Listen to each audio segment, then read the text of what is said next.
G, first of all আমার মনে হয় যে আমাদের 38টা সেক্টর আছে, শ্রম সেক্টর আছে, ওখানে বিরাট একটা বৈষম্য আছে।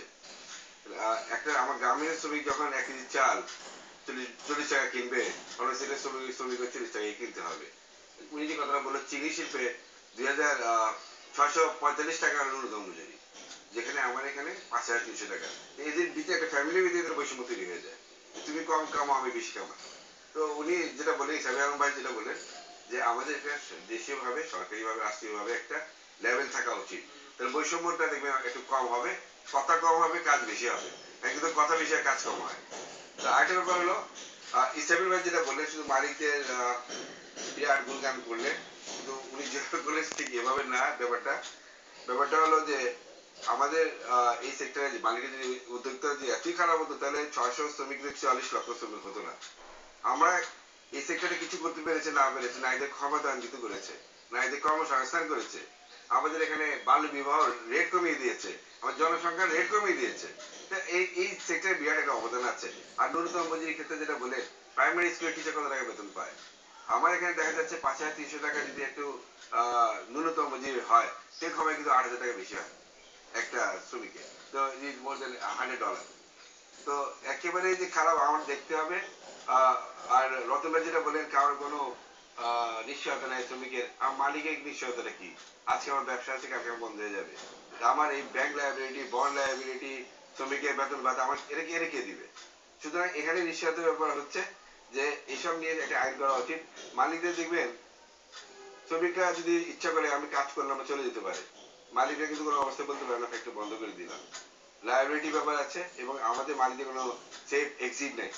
পৃথিবীর সব দেশে কিন্তু আছে। আমার ব্যবসাটা যখন আহ, আমি যখন সারেন্ডার করবো, চালাতে পারছি না, আমার কিন্তু সেই দেনা আমি যদি নাও দিই, আমাকে সে খুঁজে বের করে আমার কারাগারে পাঠানো হবে।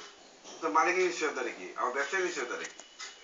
জি, হাসান শরীফ, ধন্যবাদ। আমি আজিম ভাইয়ের কথা ধরেই বলবো যে লাস্ট কথাটা আপনি যেটা বলছেন ধরে নিয়ে কারাগারে যাওয়ার, আমরা তো শ্রম আদালতে দেখি নাই যে খুব একজন মালিককে ধরে নিয়ে কারাগারে ভরা হয়েছে, এরকম কোনো কিছু আসলে দেখার সৌভাগ্য হয় নাই।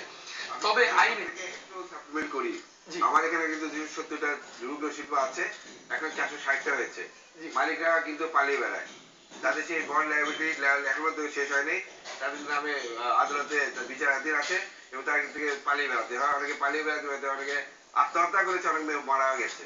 তো এই কথা আমি শ্রম আদালতের যে অবস্থা বলি, শ্রম আদালতের অবস্থা দিয়ে বলি যে এখানে আমরা আসলে কাউকে দেখি নাই যে কাউকে আসলে এই আদালতের মাধ্যমে কারাগারে যাওয়ার প্রক্রিয়া। সর্বোপরি শ্রম আদালতে শ্রম আইনজীবী হিসেবে একটা কথা যেটা বলতে চাই, সেটা হচ্ছে এই আইনে সাফ কথা শ্রমিকের জন্য আসলে ওইরকম কোনো কিছু নাই। কারণ হলো, একজন মালিক যদি ঠিক ভালো মতো শ্রম আইন জানা একজন লোককে তার সঙ্গে রেখে দেয়, এবং অনেক মালিকই সেই কাজটা করে, যে ভালো শ্রম আইন জানা লোক তার সাথে থাকে হেল্প করার জন্য, এবং তিনি সকল জায়গাগুলো তৈরি করে দেন যে আসলে শ্রম আইনে এই জায়গাগুলো আছে একজন আপনার জন্য। এবং আমাদের শ্রমিকদের মধ্যে দেখবেন সচেতনতার পরিমাণটা কি পরিমাণ কম, আইন সম্বন্ধে জানার পরিমাণটা কম। একজন মালিক আইনটা জানে, সে জেনেই ব্যবসা করতে আসে, এবং তার সঙ্গে সে এমন একজন লোককে রাখে যে ইয়েস সে শ্রম আইন জানে। এই জানা লোকটাই তখন কিভাবে ট্রেড ইউনিয়ন করলে সে কিভাবে তাকে বের করে রাখতে পারবেন, কিভাবে আপনি যে রতনদা বলেন চাকরিচ্যুত করার জন্য, হ্যাঁ, চাকরিচ্যুত করার জন্য, ডিসমিস করার জন্য 10টা গ্রাউন্ড তৈরি করে দেওয়া হয়েছে, যে 10টা গ্রাউন্ডে ফেলা যায় না, এরকম কোন শ্রমিক বাংলাদেশে নাই যাকে 10টা গ্রাউন্ডের মধ্যে ফেলে ডিসমিস আপনি করতে পারবেন না। দ্বিতীয়ত আসি ছাঁটাইয়ের কথা। ছাঁটাইয়ের কথা স্পেসিফিক গ্রাউন্ড গুলো দেওয়া আছে যে আপনি এইভাবে ছাঁটাই করতে পারবেন। আরো অবাক হবেন, 1 বছরের কম কাজ করেছে এরকম একজন লোককে যদি ছাঁটাই করতে যান, আপনি কিন্তু কালকে সকালে বলবেন যে ভাই আপনাকে ছাঁটাই করবো এই ডিপার্টমেন্ট থেকে, যেহেতু আপনার কাজের বয়স 1 বছরের কম, আপনার কিছু আসলে দিতে পারলাম না, আইন অনুযায়ী আমার শ্রমিকের কিছু করার নাই। এরপরে আসি 26 ধারার কথা যেটা বললেন রতনদা। 26 ধারা তো একই অবস্থা। আমি যদি একজন মালিক যদি বলেন যে কালকে সকাল থেকে তোমার আসার দরকার নাই, তো 4টা বেসিক তোমাকে দিয়ে দিলাম, তারও আসলে কিছু করার নাই।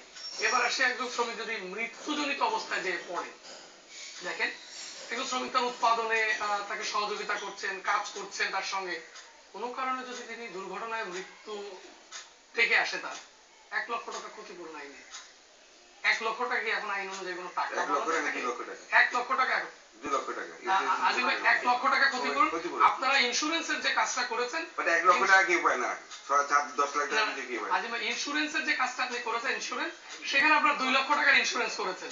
কিন্তু এবার 2013 সালের সংশোধনীতে ইসরাফিল ভাই যেটা বলেছেন যে চেষ্টা করা হয়েছে যতভাবে এটাকে করা যায়, ইন্স্যুরেন্সের টাকা আলাদা করে দিয়েছেন এবং ক্ষতিপূরণের টাকা আলাদা করে দিয়েছেন।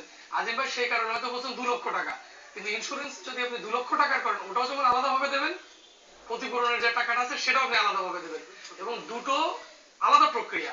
ইন্স্যুরেন্সের টাকা দেওয়ার কথা বলা হচ্ছে তার প্রতিনিধির কাছে আপনি দিতে পারবেন, তার যে নমিনি, সাথে সাথে আবার ক্ষতিপূরণের টাকা যেটা মৃত্যুজনিত ক্ষতিপূরণ সেটা দেওয়ার জন্য আবার আদালত, দুইটা মেকানিজম দুই দিকে তৈরি করে দেওয়া হচ্ছে, কোনোভাবে যেন শ্রমিক একজন আইন থেকে বঞ্চিত না হয়, সে বাদ হয়ে না যায় সে জায়গা থেকে। অবশ্যই অনেক ধন্যবাদ। এই নিয়ে আমরা আরো কথা বলবো।